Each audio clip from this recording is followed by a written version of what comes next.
¿Alguna vez has oído hablar de la teoría triárquica de la inteligencia?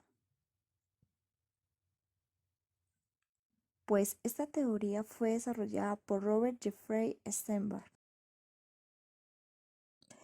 Robert Jeffrey Sternberg es un psicólogo de la Universidad de Yale estadounidense, nacido el 8 de diciembre de 1949 en Nueva Jersey. Fue profesor de la Universidad de Yale, decano de la Universidad de Artes y Ciencias de Tufts, presidente de la Asociación Americana de Psicología en 2003.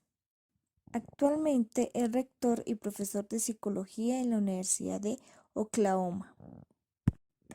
Para Sternberg, la inteligencia representa nuestra capacidad para adaptarnos con éxito a los cambios que se presentan en nuestra vida. Cuanto mejor nos adaptemos a estos cambios, más inteligentes seremos. Se llama teoría triárquica de la inteligencia porque hay tres aspectos que determinan nuestra inteligencia. Según Sternberg, nuestra inteligencia depende de nuestra capacidad analítica, creativa y práctica, que más adelante se explicarán. Pero, ¿qué nos dice la teoría triárquica? Nos dice que la inteligencia no solo se describe por medio de las capacidades o habilidades mentales que tenga una persona, sino que también se describe como el éxito que se obtiene mediante nuevas experiencias y cómo se adaptan cuando se presentan situaciones esperadas o inesperadas, generando una conducta inteligente. Entonces, ¿qué nos dice cada una de las inteligencias? Miren a continuación. Subteoría componencial. La subteoría componencial especifica los procesos que subyacen en el procesamiento de la información y estos ayudan a entender la conducta inteligente. Esta subteoría explica tres tipos de componentes, los cuales son metacomponentes, componentes de rendimiento y componentes de adquisición-conocimiento. Los metacomponentes y el retraso mental. Los metacomponentes son procesos ejecutivos de orden superior que se usan para planificar una actividad, controlar y evaluar el resultado. Los metacomponentes ayudan a entender las diferencias individuales de la inteligencia general. El uso de los mismos es imprescindible para poner en funcionamiento los componentes de rendimiento y los de conocimiento-adquisición. Entonces, a continuación vamos a analizar las incidencias de los distintos metacomponentes en el retraso mental. A. Reconocer y definir un problema. Un rasgo que diferencia a las personas normales de las deficientes es que éstas necesitan recibir una instrucción explícita y detallada de la tarea que van a realizar. Estos sujetos no son capaces de realizar dicha búsqueda. En la práctica, esto significa que a la hora de iniciar un entrenamiento o evaluación de los sujetos retrasados es necesario darles unas instrucciones más explícitas y claras de la tarea que ellos van a realizar. Entonces ellos necesitan saber con mucha más exactitud qué hacer y cómo hacerlo. B. Seleccionar una serie de componentes de orden inferior para resolver la tarea. Los sujetos deficientes manifiestan una cierta incapacidad para acceder y usar los componentes necesarios para la solución de una determinada tarea. Estos son los problemas típicos de memoria de los sujetos retrasados, que ellos suelen utilizar los procesos implícitos en una solución de los mismos, pero la dificultad se presenta en el acceso espontáneo y de coordinación de dichos procesos. Estas habilidades son de naturaleza metacomponencial. C. Formar y seleccionar la estrategia más apropiada y eficaz para combinar los componentes. Esto consiste en graduar los pasos de la tarea según su dificultad, contemplando las alternativas posibles para llegar. Esto significa que a las dificultades de la conducta estratégica se añaden también dificultades de tipo metacognitivo. D. Selección de una o más representaciones u organizaciones de la información. La elección de las representaciones y organización idóneas puede facilitar o no la eficacia con la que operan los componentes. Sternberg y Riffin hallaron diferencias significativas entre los sujetos normales y deficientes en la forma de codificar y organizar los ítems o términos en los problemas de analogías. Localización de las fuentes y recursos necesarios para ejecutar una tarea. El sujeto ha de decidir y localizar las fuentes, recursos y estrategias que le ayuden a resolver el problema de forma rápida y eficaz. Los deficientes muestran una falta de rapidez para decidir cómo planificar y distribuir el tiempo. Componentes de rendimiento.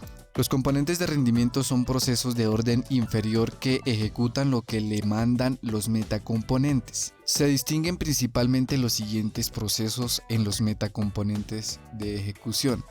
Primero, codificar. Consiste en identificar los atributos de un estímulo usando la información almacenada. Segundo, inferir.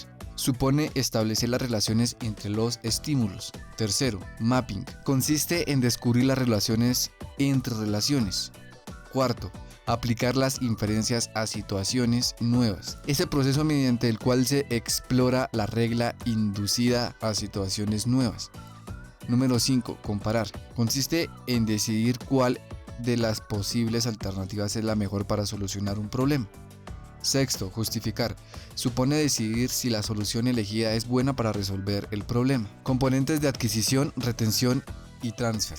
Los componentes de conocimiento, adquisición y transfer son los mecanismos que se emplean para adquirir información nueva, recordar la que ya existe y transferir lo aprendido a otro contexto. Sternberg considera tres componentes esenciales. A. Codificación selectiva, la cual consiste en localizar y usar los datos relevantes para la solución de un problema, desechando los irrelevantes. B. Combinación selectiva o integración de toda la información en una estructura integrada. C. Combinación selectiva. Integración de toda la información en una estructura integrada. La subteoría componencial trata de explicar el retraso mental por las deficiencias que se producen en la interconexión entre los metacomponentes y los componentes o procesos de orden inferior, componentes de rendimiento, conocimiento, adquisición y transfer. Para concluir este apartado podemos decir que los metacomponentes son importantes para entender la etiología del retraso mental y para diseñar entrenamientos específicos. También que la deficiencia mental no se puede explicar como un fenómeno unitario y mucho menos por una puntuación en un test de inteligencia. Por el contrario, para entender y explicar los déficits del funcionamiento cognitivo, se precisan modelos amplios en los que se contemplen los diversos mecanismos que entran en juego en el desarrollo de la estructura cognitiva. Subteoría experiencial creativa. Las personas se encuentran en su vida diaria con un conjunto de tareas nuevas que exigen la aplicación de los diferentes componentes de la inteligencia. Estos se usan para la solución de tareas y situaciones problemáticas que varían en términos de novedad y familiaridad. La mayoría de las tareas y situaciones son inicialmente nuevas, pero conforme el individuo va adquiriendo experiencia, pueden controlar y optimizar las situaciones diarias. Desde la perspectiva de la teoría triárquica, se entiende que existen dos grandes factores en el mundo del individuo. El primero es la capacidad para enfrentarse a situaciones nuevas y novedosas. Implica que el individuo ha de resolver tareas y problemas no familiares que exigen soluciones rápidas y eficientes, mediada por la inteligencia fluida, la cual se puede evaluar con instrumentos que consideren tareas no familiares o situaciones fuera de la experiencia ordinaria del sujeto. Y la segunda, que es la automatización, la cual habla del procedimiento automático de la información. Es preconsciente y no se da bajo el control consciente del individuo. Al igual que la capacidad para enfrentarse a situaciones nuevas, no es distinto a los componentes de la inteligencia, sino que al contrario, aplican de estos a problemas. A su vez, libera más mecanismos mentales para tratar con la novedad. Por lo tanto, la capacidad de automatización está relacionada con la eficacia del sujeto. Vamos a tratar sobre aspectos deficientes de la inteligencia experiencial de los sujetos con retraso. Primero, las deficiencias en la solución de tareas novedosas que exige el uso de los metacomponentes. Esto quiere decir que el individuo puede aprender si le repiten varias veces con estrategias planificadas. Sin embargo, cuando la estrategia planificada se ha de transferir a situaciones nuevas, aparece la dificultad. Otra es el déficit en las tareas que requiere el uso novedoso de los componentes de rendimiento. Por ejemplo, el test de Raven, los deficientes muestran ciertas estrategias de solución de las analogías. El problema es, por un lado, inferir y descubrir en las relaciones entre relaciones de los IDMES. Por otro, aplicarlas a la solución de las tareas.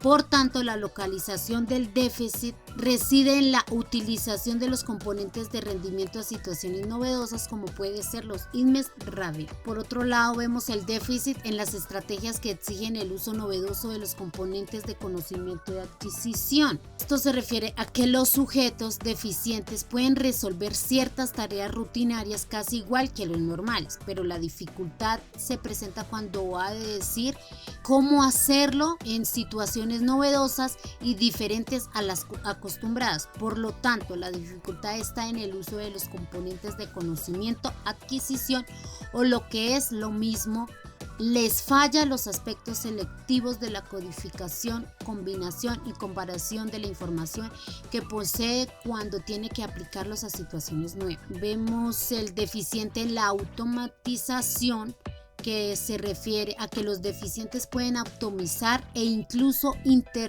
interiorizar ciertos aprendizajes, pero lo hacen a un ritmo más lento que los normales. También vemos el grado y la calidad de la automatización son también diferentes a los de los normales. ¿Por qué? No es tan eficaz como lo de los normales. La eficacia está en función de la rapidez y precisión con la que se realiza una tarea. Los deficientes son más lentos y además su producto no tiene la misma calidad cuando se compara con el de los normales. Vengo a hablar de la inteligencia contextual.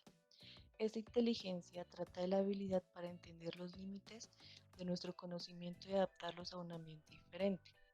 Esta teoría explica el funcionamiento de los tres mecanismos empleados para que la persona se adapte a su medio. El primero es adaptación, el cual ayuda al individuo a mejorar el ambiente, ya sea tratando de modificar o seleccionar nuevas condiciones para lograr una adaptación efectiva. El segundo es selección. Este rechaza las condiciones adversas y elige otros ambientes. Selecciona uno relacionando lo positivo del anterior con lo negativo del nuevo. Y el tercero es el modelado. Este implica cambios del medio para lograr una mejor adaptación. El moldeado exige preparar el ambiente para funcionar adecuadamente.